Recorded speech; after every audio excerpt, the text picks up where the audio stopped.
Welcome to I dream. Medaram Sammakka సారలమ్మను దర్శించుకునేందుకు మండలి వైస్ చైర్మన్ బండా ప్రకాష్ గారు వచ్చారు. ప్రస్తుతం మనతో ఉన్నారు, వారిని అడిగి తెలుసుకుందాం.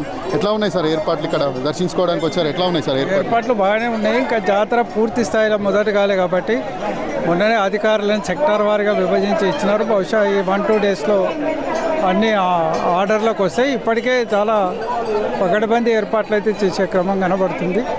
సరే, సాంప్రదాయబద్ధంగా కూడా చాలా రోజుల నుంచి మనం ఈ కార్యక్రమాలు చేస్తున్నాం కాబట్టి పెద్ద ఇబ్బంది ఉండకపోవచ్చు. మంచి ఏర్పాట్లతో ఈసారి ఎక్కువ మంది భక్తులు కూడా దర్శించుకునే అవకాశం ఉంటుందని ఈ సందర్భంగా తెలియజేస్తుంది. గతంలో ఎట్లా ఉండే ఏర్పాట్లు, ఇప్పుడు ఎట్లా ఉన్నాయి? గతంలో ఏంటంటే మనం 2-3 నెలల ముందు నుంచే రివ్యూస్ పెట్టుకోవడం, జిల్లా అంతా ఇన్వాల్వ్ అయి పనిచేయడం, ఉమ్మడి జిల్లా అంతా కూడా. సరే, ఇప్పుడు ప్రభుత్వం మారిన దీంట్లో కొంత రివ్యూస్ అనేది మొత్తం జిల్లా కాకుండా ఒక ములిగి వరకే వాళ్ళు సమన్వయం చేసుకున్నారు. కొంత అది ఆ సమన్వయం కొంచెం ఇబ్బందికరంగా కనబడుతున్నది. అయినప్పటికీ కూడా మంచిగానే చేస్తారు అధికారులు. మరి ఇక్కడున్న స్థానిక మంత్రివర్యులు కూడా గట్టిగా పనిచేస్తున్నారు. తప్పనిసరిగా మంచి జరుగుతుందని ఆశిద్దాం. అయితే ఈసారి కొత్తగా ఒక కొత్త సాంప్రదాయానికి తెరదీసినది మేడారం సమ్మక్క సారలమ్మ జాతరలో ఆన్లైన్ ద్వారా మొక్కులు చెల్లించుకునేటువంటి అది సాంప్రదాయానికి విరుద్ధమని పూజారులు అంటున్నారు. మీరేమంటారు? వాస్తవంగా ఇవన్నీ వేరే దేవాలయాల్లో ఆచారాలు సమ్మక్క సారలమ్మకు వర్తింపజేసే ప్రయత్నాలు ఎండోమెంట్ నుంచి జరుగుతుంటాయి. వాళ్ళు ఎక్కడి స్థానికపరమైన ఆచారాలని అక్కడనే చేయాలి తప్ప దాన్ని చేయకూడదు.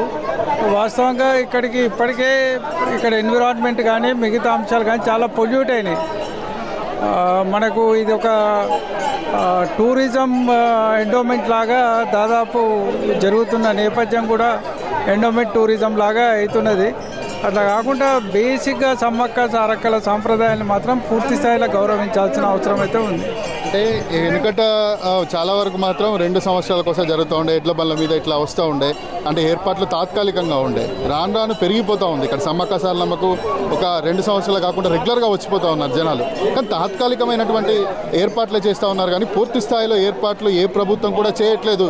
దీనిపై మీరేమంటారు? ఇప్పటిదాకా జరుగుతున్న పరిణామ క్రమాన్ని పరిశీలించి చూస్తే సమ్మక్క సారక్కల్ని 2 ఏళ్ళకు ఒక్కసారి చూడాలనే సాంప్రదాయం పోయింది. అది ఎక్కడ మంచి జరిగినా, ఏడ కుటుంబంలో కష్టం వచ్చినా, ఇబ్బంది వచ్చినా మొక్కుకుంటున్నారు. ఎప్పటికప్పుడు వచ్చి ఇక్కడ కార్యక్రమాలు చేసి వెళ్తున్నారు. కాబట్టి ఈ స్థానిక ఆదివాసీలకు ఇబ్బంది కాకుండా, స్థానిక వాతావరణాన్ని చెడగొట్టకుండా కొంచెం దూర ప్రాంతాలనైనా పర్మనెంట్ అకామిడేషన్స్ చేయాల్సిన అవసరం ఉంది. పర్మనెంట్ ఫెసిలిటీస్ క్రియేట్ చేయాల్సిన అవసరం ఉంది.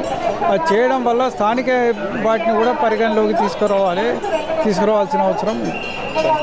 అయితే ఆలయానికి సంబంధించినటువంటి సాంప్రదాయాలను గతంతో పోలిస్తే ఇప్పుడు కొద్దిగా కొత్త సాంప్రదాయానికి తెరదీస్తున్నారు. ఎందుకంటే ఆన్లైన్ ద్వారా మొక్కులు చెల్లించుకునే అనేది కోయ సాంప్రదాయానికి పూర్తిగా విరుద్ధము. గిరిజన పండుగ కాబట్టి గిరిజనుల సాంప్రదాయాలకు అనుకూలంగా ఇక్కడ మొక్కులు కూడా చెల్లించాలి.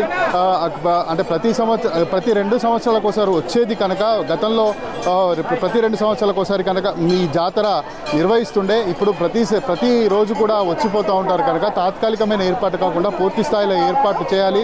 అంటే పూర్తిగా సాంప్రదాయాలను, అంటే గిరిజనులకు సంబంధించినటువంటి సాంప్రదాయాలను పూర్తిగా పక్కన పెట్టే విధంగా ఎవరు కూడా చేసినా ఇది కరెక్ట్ కాదన్నటువంటి ఒక అభిప్రాయాన్ని మండలి వైస్ చైర్మన్ బండా ప్రకాష్ వ్యక్తం చేస్తున్నారు.